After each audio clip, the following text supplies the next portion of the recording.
Once upon a time in ancient India, there lived a young man named Ahimsa. Ahimsa, whose name meant harmless, was born into a well-respected Brahmin family and was known for his intelligence, kindness, and strong moral values. He grew up with a bright future ahead of him, loved and admired by all who knew him. His parents, deeply proud of their son, sent him to study under a famous teacher in Taxila, where Ahimsa excelled in his studies. His intellect and dedication quickly made him the teacher's favorite pupil. However, not everyone was pleased with Ahimsa's success. The other students, filled with jealousy, began to plot against him. Day by day, they poisoned the teacher's mind with lies and accusations, claiming that Ahimsa was plotting to harm him and take his place. Slowly, the teacher's mind was consumed with suspicion and anger. One day, he devised a sinister plan to rid himself of Ahimsa forever. To complete your education, you must bring me 1,000 human fingers. Only then will you be truly wise. Ahimsa, bound by his duty to his teacher and blinded by his desire for approval, felt he had no choice but to obey. With a heavy heart, Ahimsa left the monastery and began his terrible mission. In the depths of the forest, far from his former life, he became a fearsome bandit. He preyed upon innocent travelers, killing them and taking a single finger from each victim. He strung the fingers together into a necklace, earning him the name Angulimala, which means the one with the finger garland. As time passed, Angulimala's heart hardened. He became ruthless and feared throughout the kingdom. But no matter how many people he killed, he couldn't shake the emptiness that gnawed at his soul.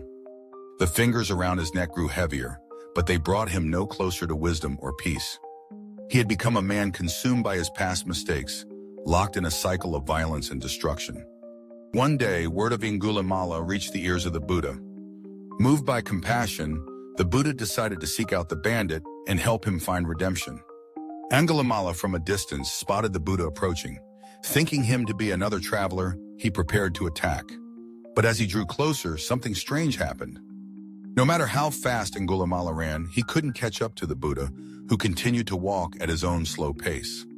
Frustrated and confused, Angulimala shouted, "Stop, recluse! Stop!" The Buddha calmly replied, "I have stopped, Angulimala. It is you who have not stopped." These simple words struck Angulimala like a lightning bolt. Stunned, he asked the Buddha what he meant. The Buddha explained, "I have stopped committing acts of violence and harm, but you have not. You continue to hurt others and yourself. It is time for you to stop." In that moment, Angulimala's heart softened. For the first time in years, he felt the weight of his actions and the suffering he had caused. He fell to his knees before the Buddha and wept. "I have lived in ignorance for so long. Please help me find a way out of this darkness." The Buddha smiled gently and said, "It is never too late to change." He taught Angulimala the principles of compassion, mindfulness, and letting go of the past. He guided him toward the path of redemption and forgiveness, not just for others, but for himself as well. From that day forward, Angulimala renounced his life of violence. He became a devoted disciple of the Buddha, dedicating his life to practicing and spreading the teachings of peace and compassion. Though the people were initially fearful and mistrustful of him, over time they saw the sincerity of his transformation. Angulimala sought forgiveness from the families of those he had wronged, and through his humility and kindness, he found a sense of peace he had never known. But the path of redemption was not easy. One day, while Angulimala was on alms rounds in the village, a woman, recognizing him as the bandit who had killed her family, threw stones at him.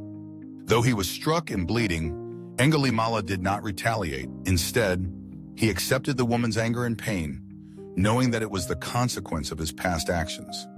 He stood quietly, radiating compassion toward her and everyone who had suffered because of him.